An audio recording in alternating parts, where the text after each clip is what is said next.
Dopo anni di attesa il progetto di ristrutturazione dell'asilo Malaguzzi del villaggio Peruzzo ad Agrigento, annunciato qualche mese fa dall'assessore all'edilizia scolastica del comune Principato, sta finalmente entrando nella sua fase operativa. A partire da ieri l'impresa incaricata ha potuto avviare concretamente i lavori di rimozione delle finestre e di pulizia interna dell'intera struttura dopo la rimozione di un palo dell'impianto elettrico riposizionato fuori dalle aree del cantiere grazie alla collaborazione del gestore.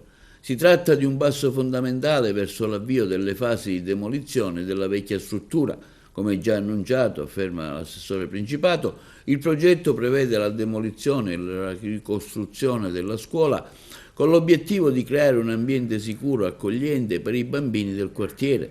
Il nuovo edificio scolastico, che sorgerà su un unico piano, avrà una superficie complessiva di circa 390 metri quadrati e accoglierà 45 bambini in ambienti pensati per il loro benessere psicofisico.